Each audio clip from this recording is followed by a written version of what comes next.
அவரே நாம் ஆராதனை செய்வோம். நமக்காக அவர் உயிர்த்தெழுந்தார். அல்லேலூயா.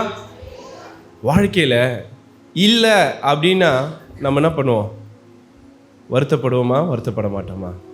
நீங்கள் ஒரு வேலைக்கு போகிறீங்க, இன்டர்வியூக்கு போகிறீங்க, உங்களுக்கு இந்த வேலை இல்லைன்னு சொல்லிட்டா நீங்கள் என்ன பண்ணுவீங்க? வருத்தப்படுவீங்க. ஒரு கல்யாணத்துக்காக பொண்ணு பார்க்க போகிறீங்க, பொண்ணு வீட்டு உங்களுக்கு நாங்கள் பொண்ணு கொடுக்க மாட்டோன்னா வருத்தப்படும். நம்ம ஒரு வீடு வாங்கலான்னு போகிறோம், அந்த வீடை நாங்கள் உங்களுக்கு விற்க மாட்டேன்னு சொன்னால் வருத்தப்படும். வாழ்க்கையில் இல்லை அப்படின்றது ரொம்ப ஒரு வேதனையான சொல். இல்லை அப்படின்னா சோர்ந்து போயிடும். நம்ம ஏதோ ஒரு காரியத்தை எதிர்பார்த்துருப்போம், உனக்கு அது இல்லை அப்படின்னு யாராவது சொல்லிட்டா அப்படியே நம்ம இருதயமே உடைஞ்சி போயிடும். ஆனால் வாழ்க்கையில் முதல் முறை அவர் இங்கே இல்லைன்னும் போது நமக்கு ஒரு புது நம்பிக்கை வந்ததா இல்லையா? ஆமென். இல்லைன்றதை நமக்கு வாழ்க்கையில் எப்பவுமே ஒரு நெகட்டிவான சொல்லாதான் நம்ம பார்த்தோம். ஆனால் இந்த உயிர்த்தெழுதல் திருநாளிலே ஆண்டவர் அங்கே இல்லைன்ற செய்தி நமக்கு என்ன செய்தியாக மாறி இருக்கிறது? நற்செய்தியாக, சந்தோஷத்தின் செய்தியாக மாறி. எடுத்து வாசிங்க லூக்கா 24ஆம் அதிகாரம். அவர் இங்கே இல்லை, அவர் உயிர்த்தெழுந்தார், மனுஷகுமாரன் ஒப்பு கொடுக்கப்படவும் சிலுவையில் அறையப்படவும் 3ஆம் நாளில் எழுந்திருக்கவும் வேண்டும் என்பதாக கலிலியாவில் இருந்த காலத்தில் உங்களுக்கு சொன்னதை நினைவு கூறுங்கள். Remember what he said. அவர் என்ன சொன்னார்? நான் உங்களுக்கு முன்பாக எங்கே இருப்பேன்? கலிலியாவில் இருப்பேன். நீங்கள் தேடக்கூடாத இடத்துல தேடின்னு இருக்கிறீங்க, பார்க்கக்கூடாத இடத்துல ஆண்டவரை பார்க்குறீங்க. ஆண்டவர் உங்களுக்கு முன்பாக கலிலியாவில் இருக்கிறார். ஆண்டவர் நமக்காக அவர் உயிர்த்தெழுந்தார். நமக்காக மரித்தவர் உயிரோடு எழுந்து நமக்கு முன்பாக நம்முடைய இடத்துல அவர் போய் நின்று இருக்கிறார். ஆமென். உயிர்த்தெழுந்தவரை செத்து போனவங்கிட்ட போய் தேடி இருக்குது பைத்தியக்கார தானங்க. எங்கே கல்லறையில் போனால் என்ன இருக்குங்க? கல்லறையில் போனால் ஒன்றுமே கிடையாது. There is emptiness. அங்கே எம்டியாக இருக்குது, அது காலியாக இருக்கிறது. ஆண்டவர் உயிர்த்தெழுந்திருக்கிறார். இன்னைக்கு நற்செய்தி அதுதான். ஆண்டவர் யாருக்காக உயிர்த்தெழுந்தார் சொல்லுங்க? யாருக்காக உயிர்த்தெழுந்தார்? நமக்காகலாம் சொல்லாதீங்க, எனக்காக உயிர்த்தெழுந்தார். அதை ஆண்டவருடைய உயிர்த்தெழுதலை நம்ம என்ன பண்ணோம்? நமக்காக சுதந்திரத்துக் கொள்ள வேண்டியதாக இருக்கிற. அப்போஸ்தலர் 17ஆம் அதிகாரம் 6ஆம் வசனத்தை வாசிங்களேன். அப்போஸ்தலர் 17:6. Acts 17:6. அவர்களை காணாமல் யாசோனையும் சில சகோதரர்களையும் பட்டணத்தின் அதிகாரத்தில் இழுத்து கொண்டு வந்து, உலகத்தை கலக்கிறவர்கள் எங்கேயும் வந்து விட்டார்கள். இந்த பேர் யாருக்கு தெரியுமா கொடுக்கப்பட்டிருக்கிறது? உங்களுக்கும் எனக்கும் தான் கொடுக்கப்பட்டிருக்கிறது. கிறிஸ்தவர்களுக்கு, ஆதி திருச்சபைக்கு யூதர்கள் வைத்த பேர் என்ன தெரியுமா? உலகத்தை கலக்கிறவர்கள். எங்க நான் இந்த பூமியில பிறந்தது இந்த உலகத்தை கலக்கிறதுக்காக தான். விசுவாசிக்கிறவங்க ஒரு ஹல்லேலூயா சொல்லுங்களேன். ஒன்றும் இல்லை, உங்க பக்கத்துல தட்டி சொல்லுங்க, நீங்க உலகத்தை கலக்க போறீங்க. You gonna shake this world. நீங்க இந்த உலகத்தை கலக்க போறீங்க. விசுவாசமா சொல்லுங்க. உங்க வார்த்தையை அவங்க வாழ்க்கையில பழக்கிட்டோம். நீங்க எல்லாமே ப்ராஃபஸி சொல்றீங்க. பக்கத்துல இருக்கிறவங்கள தூங்கி நிற்பாங்க, தட்டி எழுப்பி நீங்கள் உலகத்தை கலக்க போறீங்க சொன்னீங்களா? காலையிலே அவங்களுக்கு ஒரு வாழ்த்தின் செய்தி. எல்லா ஆண்கள் எல்லாம் அமைதியாக இருக்கிறீங்க. எல்லா ஆண்களை வெளியில் நான் பார்க்குறேன். பக்கத்தில் இருக்கிறவங்கள பார்த்து சொல்லுங்கள், ஐயா சகோதரரே, நீங்கள் உலகத்தை கலக்க போகிறீங்க. ஏன்னா நீங்கள் எல்லாம் யார்? நீங்கள்லாம் கிறிஸ்தவர்கள். இயேசுவை விசுவாசிக்கிறவர்களுக்கு கொடுக்கப்படுகிற பேர் உலகத்தை கலக்குகிறவர்கள். அதுவரையிலே பயந்து ஒளிந்து கொண்டிருந்த இயேசுவின் சீடர்கள் இயேசு உயிர்த்தெழுந்தார் என்ற செய்தியை கேள்விப்பட்ட பிறகு அவங்க உற்சாகமாய் அவங்க சுற்றி திரிந்து ஆண்டவரை பிரசங்கம் பண்ண ஆரம்பித்தார்கள். ஆமென். பேதுரு அந்த கூட்டத்தை பார்த்து, நீங்கள் ஜீவாதிபதியை கொலை செய்தீர்கள், ஆனால் கடவுள் அவரை மரணத்திலிருந்து உயிர்த்தெழுந்தார்னு சொல்லி அறிக்கை செய்தார். இன்னைக்கு ஆண்டவர் நமக்காக கலிலியாவில் காத்து கொண்டிருக்கிறார். கலிலியான்றது ஒன்றும் கிடையாதுங்க, நம்ம வாழக்கூடிய பகுதி தான். ஆமென். ஆண்டவர் சொல்றார், நம்ம எல்லாம் எங்கே போகலாம்? கலிலியாவுக்கு போகலாம். ஏன் கலிலியாவுக்கு போகலான்னா, கலிலியாவில் தான் ஆண்டவரின் மக்கள் இருக்கிறாங்க. ராஜாக்கிட்டேயோ எருசலேம் தேவாலயத்திலே ஆண்டவருடைய மக்கள் இல்லை, கலிலியாவில் தான் இருக்கிறார். கலிலியா என்பது நீங்கள் நானும் வாழக்கூடிய பகுதி. ஆண்டவர் எனக்காகவும் உனக்காகவும் அவர் உயிர்த்தெழுந்திருக்கிறார். மரணமே அவரால் பிடித்து வைக்க முடியல. மரணத்தை வென்ற மாமன்னர் ஆண்டவராக இயேசு கிறிஸ்து இன்னைக்கு நம்மளை பார்த்து வாரும் நம் கலிலேயாவுக்கு போகலான்றார். எத்தனை பேர் இயேசுவோட கலிலேயா போகிறதுக்கு தயாராக இருக்கிறீங்க? ஒரு அல்லேலூயா சொல்லுங்க. ஆண்டவர் நம்ம கூட இருக்கிறாருங்க. நம்ம உயிர்த்தெழுந்தவர். அவர் நம்மோடு இருந்து நம்மளோடு செயல்பட்டு கொண்டிருக்கிறார். உங்கள் வாழ்க்கையில் ஆண்டவர் இன்னைக்கு ஒரு மகிழ்ச்சியின் செய்தியை கொண்டு வந்திருக்கிறார். வாசிங்க 1 ராஜாக்கள் 17ஆம் அதிகாரம் 17ஆம் வசனம்.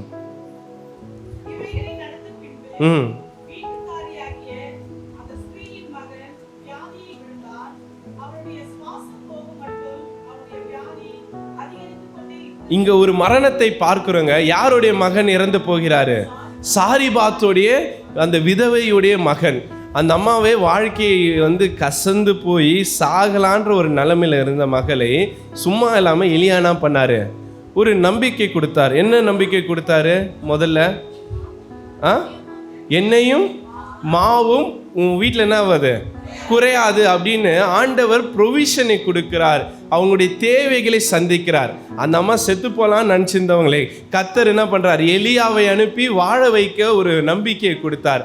அந்த அம்மா சந்தோஷமாக வாழ ஆரம்பிச்சுது. ஆனால் வாழ்கிற அந்த வாழ்க்கையில் ஒரு பிரச்சனை.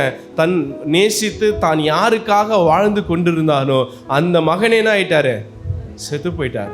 நம்ம வாழ்க்கையில் நம்ம ஒரு சில காரியங்களுக்காக வாழணும்னு யோசித்து இருப்போம். என் மகனுக்காக தான் வாழ்கிறேங்க, என் புருஷனை நான் எப்பயோ விட்டுட்டு வந்துட்டுருப்பேன், என் பிள்ளைக்காக தான் நான் பொறுத்துக்கிட்டு போகிறேன் அப்படின்னு நம்ம யோசிப்போம். ஆனால் அந்த பிள்ளைகளே நம்மளை கைவிடும் பொழுது நம்ம எதுக்காக வாழ்கிறோன்னு ஒரு நம்பிக்கையற்ற ஒரு சூழ்நிலையில நம்ம நின்று கொண்டு இருப்போம் பாருங்க. அப்படிப்பட்ட சூழ்நிலையில் இருக்கிறவர்களுக்கு இன்னைக்கு சாரிபாத் விதவை ஒரு எக்ஸாம்பிளாக இருக்கிறாங்க. அவங்க வாழ்க்கையே முடிஞ்சு போயிடுச்சு. தான் நேசித்த ஒரே மகன் என்ன ஆயிட்டாங்க? இறந்து போயிட்டாங்க. இப்போ எலியாவை பார்த்தா அந்த அம்மாவுக்கு கோவம் வருமோ வராதா? நான் அன்றைக்கே நான் இருப்பேன், செத்து போயிருப்பேன். என்னை நம்பிக்கை கொடுத்து என்ன பண்ண, எனக்கு சாப்பாடு கொடுத்து எண்ணெயை கொடுத்து என்னை வாழ வைக்கிறதுக்கான நம்பிக்கை கொடுத்த, இனி என் நம்பிக்கைக்கு அடித்தளமாக இருந்த என் பையன் செத்து போயிட்டான். இனி நான் ஏன் உயிரோடு இருக்கணும்னு நம்பிக்கையற்ற சூழலில் வாழ்ந்து கொண்டிருக்கும் சாரிபாத் விதவையோட வீட்டிலே ஆண்டவர் ஒரு அற்புதத்தை செய்கிறார். வாசிங்க அந்த வசனத்தை. எலியா என்ன பண்ணுறாரு?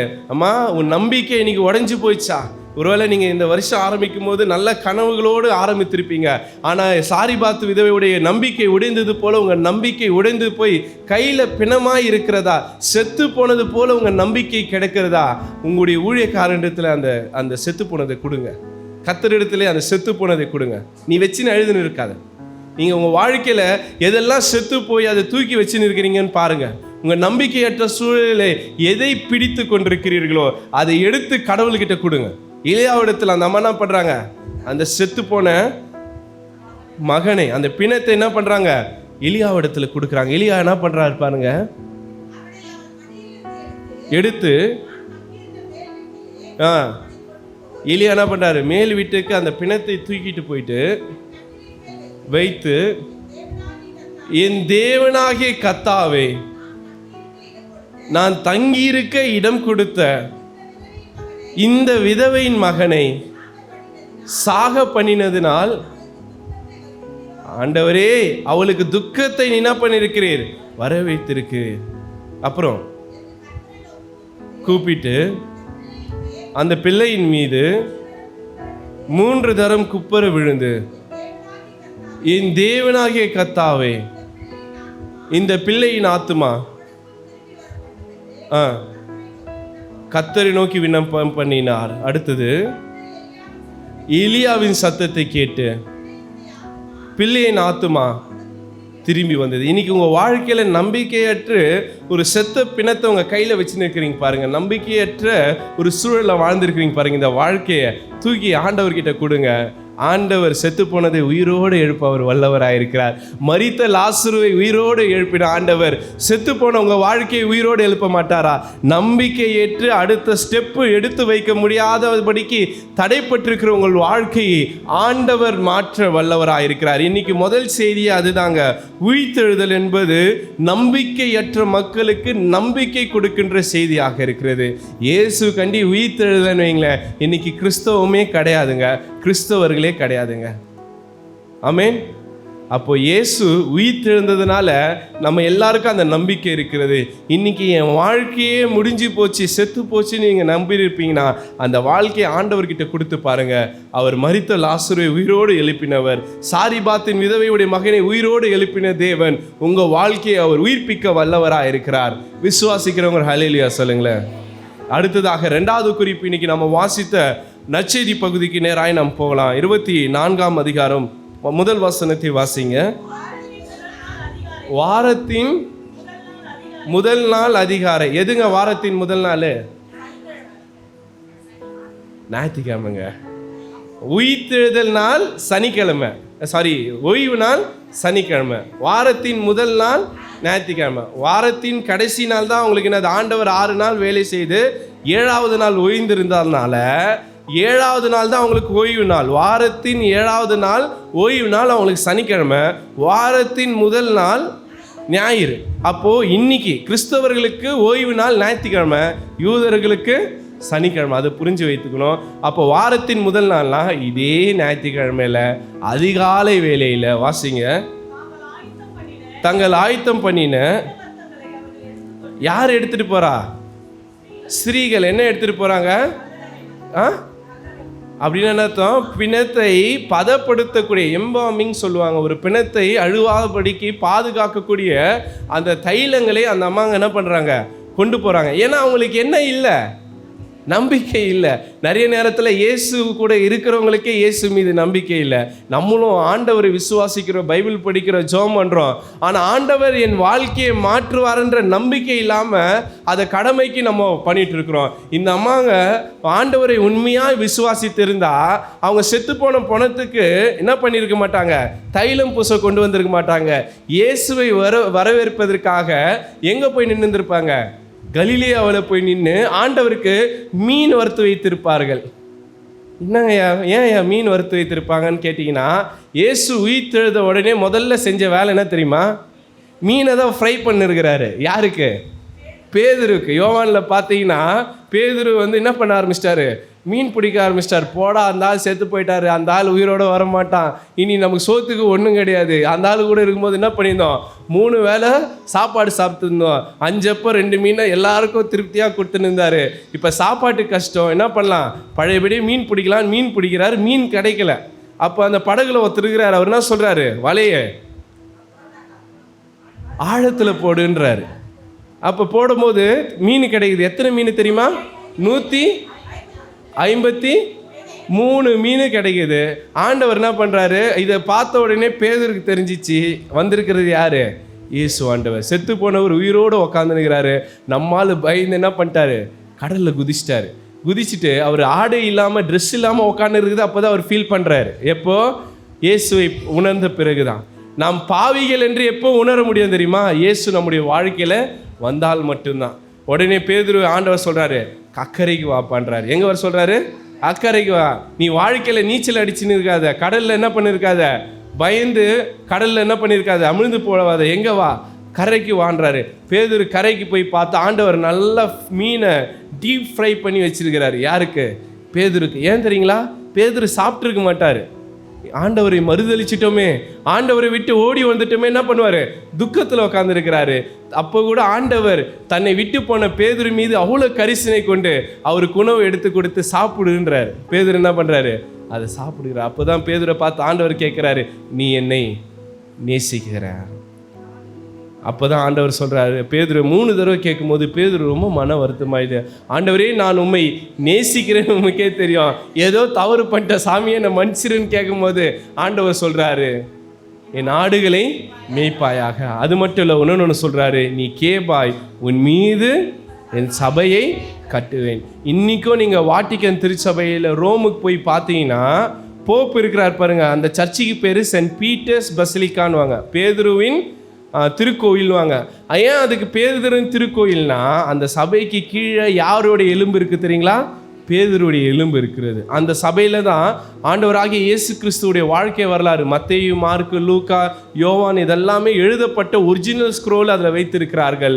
அந்த சபையின் மீது, கேபாவின் மீது ஆண்டவர் தம்முடைய சபையை கட்டியிருக்கிறார். அவர் அழைத்தவர் ஒருபோதும் நம்முடைய அழைப்பை அவர் மாற்ற மாட்டார். அழைத்தவர் உண்மை உள்ளவராக இருக்கிறார். பேதுரு ஆண்டவர் அழைக்கிறார், அழைத்து அந்த பொறுப்பினை கொடுக்கிறார். இன்னைக்கு நம்மளையும் ஆண்டவர் பார்த்தா தான் கூப்பிட்றாரு, நம்மளையும் ஆண்டவர் அழைக்கிறார். ஒரு நம்பிக்கையின் செய்தியை நமக்கு கொடுத்திருக்கிறார். அங்கே இங்கே மறுபடியும் இங்கே வந்துருங்க, லூக்கா 24ஆம் அதிகாரத்தில் வாங்க.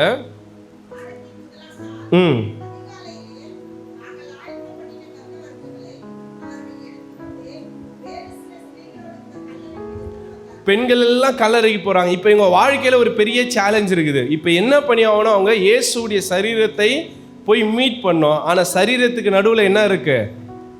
பெரிய கல். அவங்களுக்கு ஒரு கேள்வி, இந்த கல் என்ன பண்ணோம், யார் தள்ளுவான்னு வெயிட் பண்ண பார்த்துட்டு இருக்காங்க. வந்து பார்த்தா என்ன நடக்குது பாருங்க. கல்லறை அடைத்திருந்த கல் புரட்டி தள்ளப்பட்டிருக்கு. உங்கள் வாழ்க்கையில் நீங்கள் அடுத்த அடி நகர முடியாமல் ஒரு கல் இருக்குது பாருங்கள். இன்னைக்கு ஆண்டவர் உங்களுக்காக அதை தள்ளி வைக்க போகிறார். அவர் சொல்கிறாரு, நீ விசுவாசத்தோடு அந்த மலையை பேர்ந்து போன்னு சொன்னால் மலை அந்த இடத்துலேருந்து பேர்ந்து போய் எங்கே போய் விழுமா? கடலில் போய் விழும். ஆனால் எப்படி போயிடணுமா? விசுவாசத்தில். ஒரு அம்மா அவங்க வீட்டுக்கு ஜன்னலை திறந்து பார்த்தா ஒரு மலை இருந்து தான், காற்றே வராது அந்த அம்மாவுக்கு. அந்த அம்மா பைபிள் படிக்கும்போது இந்த வசனத்தை படிச்சிட்டாங்களாம். எந்த வசனத்தை? நீ விசுவாசத்தினாலே மலையை பேர்ந்து கடலிலே தள்ளிப்போன்னு சொன்னால் மலை என்ன ஆகுமா? கடலில் போய் விழுவோம் அப்படின்ற வசனத்தை படிச்சிட்டாங்க. அன்றைக்கி ராத்திரி உபவாசம் இருந்து அப்படியே ஆவி அனலை இறக்கி ஜோம் பண்ணிட்டாங்க. நான் கடவுளே நாளைக்கு காலைல நான் ஏஞ்சி பார்த்தா என்ன இருக்கக்கூடாது? மழை இருக்கக்கூடாது. அந்த அம்மா காலைல ஏஞ்சி உடனே ஜன்னலை திறந்து பார்க்குறாங்க. ஆச்சரியம், மழை அப்படியே தான் இருக்குது. உடனே அந்த அம்மா சொல்கிறாங்க, எனக்கு தெரியும் இது நடக்காதுன்னு எனக்கு தெரியும். பல நேரங்களில் நம்ம விசுவாசம் அப்படி தான் இருக்குது. நம்ம ஜெபம் பண்ணுவோம், ஆனால் விசுவாசிக்க மாட்டோம். ஆண்டவர் சொல்கிறாரு, கடுகளவு விசுவாசம் இருந்தால் போதும். இந்த அம்மாங்க வராங்க, நமக்காக யாரு கல்லை என்ன பண்ணியிருப்பாங்க? புரட்டி இருப்பாங்கன்னு. இன்னைக்கு உங்கள் வாழ்க்கையில் தடையாக இருக்கிற கல்லை ஆண்டவர் புரட்டி உங்களுக்கு வழி வாசலை திறந்த வைக்க அவர் வல்லவராக இருக்கிறார்.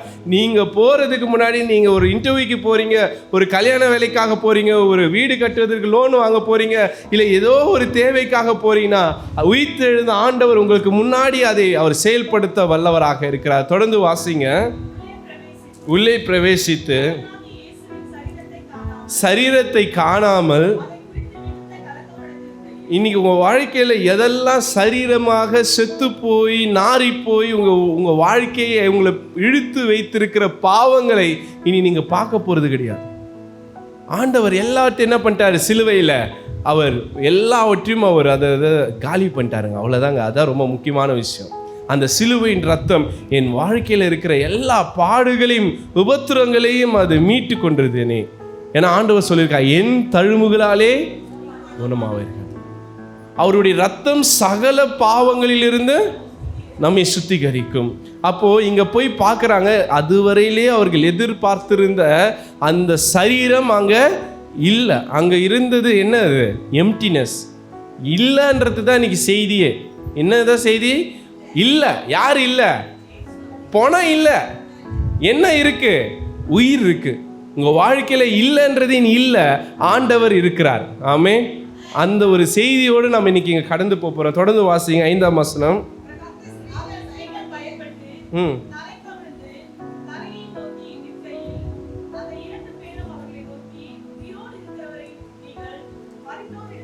அழகா கேட்குறாங்க பாரு. உயிரோடு இருக்கிற இயேசுவை செத்து போனவங்கிட்ட போய் என்ன பண்ணிருக்கிறீங்க? தேடி நிற்கிறீங்க. இந்த உலக வாழ்க்கையில் நீங்கள் போய் உங்களுடைய ஆசீர்வாதத்தை தேடாதீங்க. உங்களுடைய ஆசீர்வாதத்தை எங்கே போய் தேடுங்க? கர்த்தரிடத்தில் தேடுங்க. பல நேரங்களில் நாம் உலகத்தில் போய் தேடிட்டு இருக்கிறோம், ஒன்றுமே கிடைக்காதுங்க. ஆண்டவரிடத்தில் தேடி பாருங்கள், நீங்கள் எதிர்பார்க்கிற நன்மையும் ஆசீர்வாதமும் அங்கே கிடைக்கும். ஆண்டவர் அதான் அந்த தேவதூதர் சொல்கிறாங்க, உயிரோடு இருக்கிறவரை செத்து போனவங்க கிட்ட என்ன பண்ணியிருக்கிறீங்க? தேடிட்டு இருக்கிறீங்க. அடுத்தது பாருங்க, அவர் இங்கே இல்லை, அவர் உயிர்த்தெழுந்தார். ஆமென். அவர் இங்கே இல்லைங்க. எங்கே இருக்கிறாரு? உங்களுக்காக உங்கள் இல்லங்களிலும் உங்கள் வாழ்க்கையிலும் உங்களுடைய வேலை ஸ்தலங்களிலும் நீர் எதிர்பார்க்கிற காரியங்களின் நடுவிலே ஆண்டவர் நின்று கொண்டிருக்கிறார். நீங்கள் அறியாததும் நீங்கள் யோசிக்காததுமான பெரிய காரியங்களை ஆண்டவர் உங்கள் வாழ்க்கையில் செய்ய வல்லவராக இருக்கிறார். அப்போ இன்னைக்கு 2வது குறிப்பு நான் அதை தான் சொல்கிறேன். உயிர்த்தெழுதல் உங்கள் வாழ்க்கையை மாற்றுவதற்கான ஒரு செயல்பாடு. முதல்ல சொன்ன உயிர்த்தெழுதல் உங்களுக்கு நம்பிக்கையின் செயல்பாடு.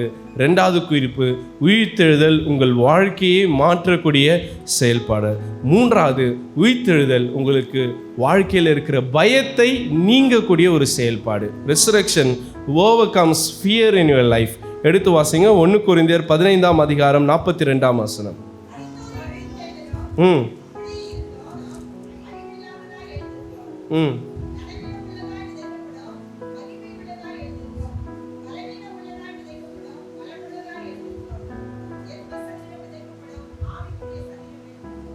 அடுத்தது 50ஆம் வசனத்தை வாசிங்க.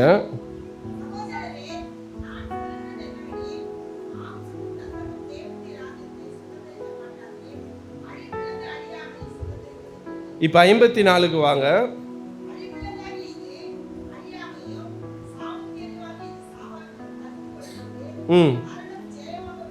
மரணம் ஜெயமாக விழுங்கப்பட்டது. அடுத்தது, மரணமே உன் கூர் எங்கே, பாதாளமே உன் ஜெயமறை. இதுவரையிலே உலக வாழ்க்கையில மனுஷனுக்கு இருக்கிற மிகப்பெரிய பிரச்சனை என்ன தெரியுங்களா? மரணம் தான். அவன் எல்லாத்தையும் அவன் என்ன பண்ணிட்டான்? கண்ட்ரோல் பண்ணிட்டான். என்ன சுவாசிக்கணும், என்ன சாப்பிடணும், என்ன உடுக்கணும், எங்கே தங்கணும், இயற்கை செயற்கை எல்லாத்தையும் மனுஷன் என்ன பண்ண ஆரம்பிச்சிட்டான்? கட்டுப்படுத்த ஆரம்பிச்சிட்டான். ஆனால் எந்த மனிதனாலையும் மரணத்தை என்ன பண்ண முடியல? கட்டுப்படுத்தவே முடியல. இந்த உலகத்தில் ஒரு மனிதனால் கட்டுப்படுத்த முடியாத ஒரு விஷயம் என்பது மரணம் தான். நீங்கள் எத்தனை கோடி பணக்காரனாக இருந்தாலும் சரி, உலக பணக்காரனில் முதல்வனாக இருந்தாலும் சரி, இல்லைனா கொடநாடே உங்கள் கண்ட்ரோலில் இருந்தாலும் சரி, இல்லைனா நீங்கள் அலெக்சாண்டர் த கிரேட்டாக இருந்தாலும் சரி, யாராலையும் மரணத்தை தடுக்க முடியாது. அலெக்சாண்டர் அவர் மரணத்தை சந்திக்கும் போது அவர் சொன்ன மிக முக்கியமானது என்னென்னா, என்னுடைய கையை என்ன பண்ணுங்க, வெளியில் வைங்க. ஏன்னா நான் உலகத்தையே ஜெயித்தேன், ஆனால் ஒன்றுமே இல்லாமல் போயின்னு இருக்கேன். அவர்கிட்ட இல்லாத மருத்துவ கிடையாது, அவர்கிட்ட இல்லாத டெக்னாலஜி கிடையாது. அவ்வளோ இருந்தும் அலெக்சாண்டருடைய வாழ்க்கையை யாரால என்ன பண்ண முடியல? காப்பாற்ற முடியல. அப்போ மரணம் என்பது ஒரு மிகப்பெரிய சேலஞ்சாக இருக்கிறது. இன்னைக்கு இந்த உலகத்தில் வாழ்கிற எல்லா மனுஷனுக்கும் ஒரு மிகப்பெரிய பயம் என்னன்னா, தனக்கு எப்போ சாவு வரும்னு தெரியாது. ஆனால் இயேசுடைய உயிர்த்தெழுதல்னால எனக்கு சாவு பயமே கிடையாது. ஏன்னா நான் செத்தாலும் என்ன பண்ண போகிறேன்? வாழ போகிறேன், அவ்வளோதான். நான் அவரை பார்க்கலன்றது ரெண்டாவது கதை. எனக்கு சாவுன்றது கிடையாது. நான் விசுவாசிக்கிறேன். நீங்கள் விசுவாசிக்கிறீங்களா? ஐயா அப்படி சொல்கிறீங்க. நீங்கள் தான் எடுத்துன்னு போய் பாடியை இறக்கிட்டு மண்ணுக்கு மண்ணாயும் சாம்பலுக்கு சாம்பலாயும் புழுதிக்கு புழுதியாயும் மண்ணை வாரி போட்டுனுக்கிறீங்கன்னா, இந்த சாவுன்றது என் சரீரத்துக்கு, ஆனால் என் ஆத்மாவுக்கு வாழ்வு தான். ஏன்னா யோவான் 11ஆம் அதிகாரம் 25ஆம் வசனம் தான் சொல்லுது. வாசிங்க, யோவான் 11:25. இயேசு அவளை நோக்கி, நானே உயிர்த்தெழுதலும் ஜீவனுமாய் இருக்கிறேன், என்னை விசுவாசிக்கிறவன் மரித்தாலும் பிழைப்பான். அப்போ எல்லாருக்கும் இந்த நித்திய வாழ்க்கை கிடையாது. நீ சர்ச்சுக்கு வரலாம், காணிக்க போடலாம், பைபிள் படிக்கலாம், ஜெபம் பண்ணலாம், பாஸ்டேட் கமிட்டி மெம்பராக இருக்கலாம், இல்லைனா பொறுப்பாளராக இருக்கலாம், மூப்பராக இருக்கலாம், ஊழியராக இருக்கலாம், ஆயராக இருக்கலாம், பேராயராக இருக்கலாம், மாடரேட்டராக இருக்கலாம். ஆனால் அதுக்கெல்லாம் நீ என்ன பண்ண மாட்ட? உயிர்த்தெழுன்ற நம்பிக்கை கிடையாது. யாருக்கு தான் அது? விசுவாசிக்கிறவனுக்கு மட்டும்தான். நீ என்ன வேணா இரு, அது பிரச்சனை கிடையாது. நீ இயேசுவை விசுவாசிக்கிறியா? அதுதான் முக்கியமான. நீ விசுவாசித்தால் உனக்கு என்ன கிடையாது? மரித்தாலும் பிழைப்பாய். அடுத்த வசனம் சொல்லுது பாருங்க, அது அழகா.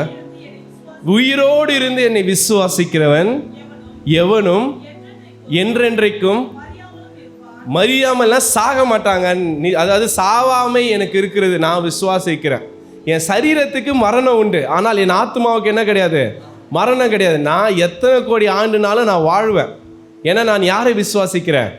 ஆண்டவர் இயேசுவை விசுவாசிக்கிறேன். என் மீட்பர் உயிரோடு இருக்கிறார், நானும் உயிரோடு இருப்பேன். அவர் எவ்வளோ நாள் உயிரோடு இருக்கிறாரோ அவ்வளோ நாள் நானும் உயிரோடு இருப்பேன். ஏன்னா எனக்கு அவர் வாக்குத்தத்தம் செய்திருக்கிறார், அவரை விசுவாசிக்கிறவன் மரிப்பதே இல்லை. அப்போ எனக்கு மரணமே கிடையாதுங்க. என் சரீரத்துக்கு வேணால் அழிவு இருக்கிறது. நான் இந்த சரீரத்தை விட்டு வெளியில் போய் என் ஆத்மா போனாலும் என் ஆத்மாவுக்கு நித்திய இளைப்பாறுதல் உண்டு, அதுக்கு நிலை வாழ்வு உண்டு, அழியாத ஒரு வாழ்க்கை உண்டு. அதனால எனக்கு மரணத்தை பற்றியெல்லாம் எனக்கு என்ன கிடையாது? கவலை கிடையாது. அப்போது எவன் ஒருவன் இந்த விசுவாசத்தில் இருக்கிறானோ அவனுக்கு எந்த பலவீனம் வந்தாலும் பிரச்சனை கிடையாது, எந்த நோய் வந்தாலும் பிரச்சனை கிடையாது, எனக்கு மரணமே வந்தாலும் எனக்கு என்ன கிடையாது, பயம் கிடையாது. அப்போது உயிர்த்தெழுதல் என்பது மரண பயத்தை நம்மளை விட்டு நீங்கி விட்டது. 3 குறிப்பு தான். முதல் உயிர்த்தெழுதல் எனக்கு நம்பிக்கை கொடுக்கிறது. 2வது உயிர்த்தெழுதல் எனக்கு மாற்று வாழ்க்கையை, அதாவது புதிய வாழ்க்கையை கொடுக்கிறது. 3வது உயிர்த்தெழுதல் எனக்கு சாவிலிருந்து பயத்திலிருந்து எனக்கு விடுதலை தருகிறது. பவுல் அதான் சொல்றார், மரணமே உன் கூர் எங்கே, பாதாளமே உன் ஜெயம் எங்கே. இயேசு கிறிஸ்துவை இந்த மரணத்தை பிடித்து வைக்க முடியல, பாதாளத்தில் அவரை கட்டி போட முடியல. மரணத்தை உடைத்து எழுந்த ஆண்டவர் என்னோடு இருக்கிறார், நானும் மரணத்தை ஜெயிப்பேன். அந்த விசுவாசம் இருந்தால் போதுங்க. உலகத்தின் எந்த செயல்பாடுகள் இருந்தாலும் அது குறித்து நான் கவலைப்பட போகிறதே கிடையாது. உலகத்தில் எது இருந்தால் என்னங்க, மரணமோ ஜீவனமோ. அப்புறம் அன்பை விட்டு பிரிப்பவன் யார், அவ்வளோதான். எதுவுமே என்னை கிறிஸ்துவின் அன்பை விட்டு பிரிக்க முடியாது. அந்த ஒரு நிலைப்பாட்டோடு நாம் கடந்து செல்வோம். உயிர்த்தெழுந்த ஆண்டவர் நம்மை ஆசீர்வதிக்க வல்லவராயிருக்கிறார். நாம் கண்களை மூடி ஜெபம் செய்வோம். எங்கள் அன்பின் கடவுளே, இந்த காலை பொழுதுக்காக, இந்த உயிர்த்தெழுதலின் நல்நாளுக்காக நன்றி செலுத்துகிறோம். நீ தந்த இந்த நம்பிக்கையின் செய்திக்காக நன்றி செலுத்துகிறோம் சுவாமி. ஆண்டவரே, சாரிபாத்துடைய மகனுடைய ஆண்டவரே நீர் உயிர்த்தெழ செய்திரு ராஜா. ஆண்டவரே, அதே போல உம்முடைய உயிர்த்தெழுதல் என்பது எங்களுக்கு மரணத்திலிருந்து ஒரு விடுதலையும் ஒரு புதிய வாழ்க்கையும் தந்தமைக்காக நன்றி செலுத்துகிறோம். என் மீட்பர் உயிரோடு இருக்கிறார், நானும் அந்த நம்பிக்கையோடு உயிர் வாட எனக்கு கிருபை தருவீராக.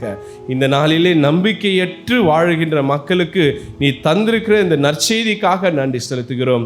ஆண்டவரே, அவர் இங்கே இல்லை, அவர் உயிர்த்தெழுந்திருக்கிறார் என்ற வார்த்தையின்படி உயிர்த்தெழுந்த கிறிஸ்து எங்கள் வாழ்க்கையிலிருந்து செயல்படுமாறு இடத்துல செபிக்கின்றோம்.